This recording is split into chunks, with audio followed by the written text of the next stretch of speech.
We're talking to Mr. Sam Latham, publisher of the Ebony Journal and the Onyx magazine. And of course, Mr. Latham, when we left off, we were talking about some of the problems that occurred during the 1980s and the 90s. And so let's pick up there and allow you to expand upon some of those ideas. Well, Dr. Haney, I think that there's a tie-in, economics, politics, the whole works. In the late 80s, I think the economy did well under President Reagan. He finally got people's faith back into the business cycle. Consumer spending increased and a lot of new companies came online. That lasted until probably the mid-90s. There was really a sincere effort to be more affirmative in the city and I think in the country. People were looking for ways that they could partnership with African Americans in a lot of respects. So that was a good time. You had companies born like Access Med Plus, who went on to become a $600 million company, hired about 400 African American people to work for them. Then you had Phoenix Healthcare, Sam Howard, who also owned an FM radio station. So those companies flourished along with a lot of other companies in the world, in the city. You had Meharry, who at one time had about 1,800 employees. Something happened mid-90s, and I think it could tie back to Newt Gingrich and the conservative effort to do away with affirmative action, to do away with set-asides and some of the other things. And the climate. And all those things that they call. Yes.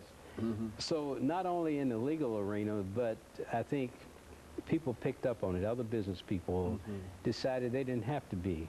Then deregulation occurred, where there was little or no government control over businesses, over certain industries in business. So all of that started having an effect. So it seems like we just slept through an era where we lost, you know, how could Meharry lose over 1,000 employees? Their revenue base shrink. So it affected a lot. Fisk University, I think, in the 70s up until the 80s when they started having some problems, there were probably 1,000 to 1,100 students there. And now I understand there's somewhere between 750 and 800.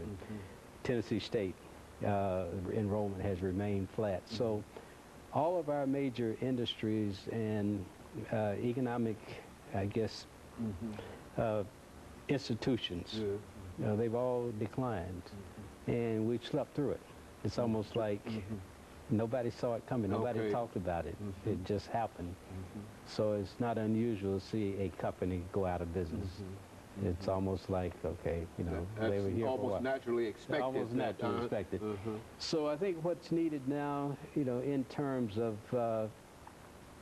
to try to get back, I believe that we have to have more faith in one another. Okay, good. Because there's no shortage of money in terms of a revenue base.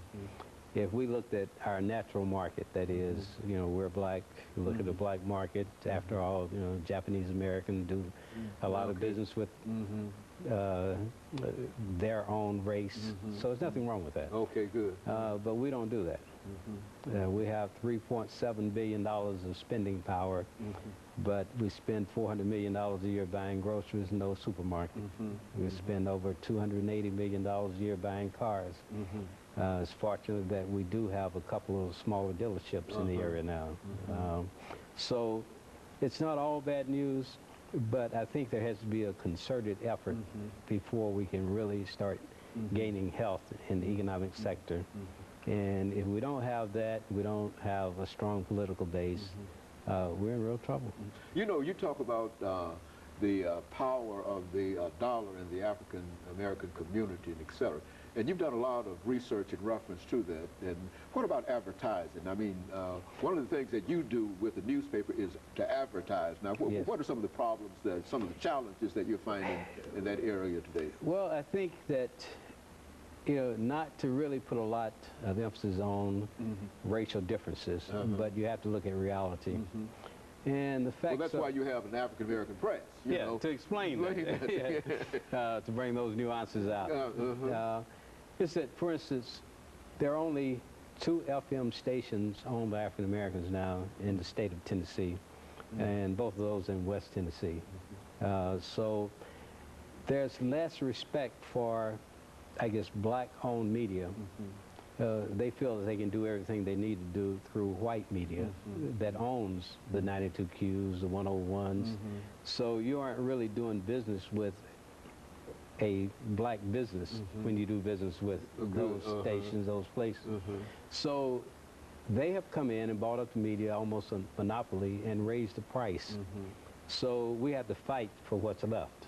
So to give you an idea, $3.7 billion should support an advertising of about $75 million a year.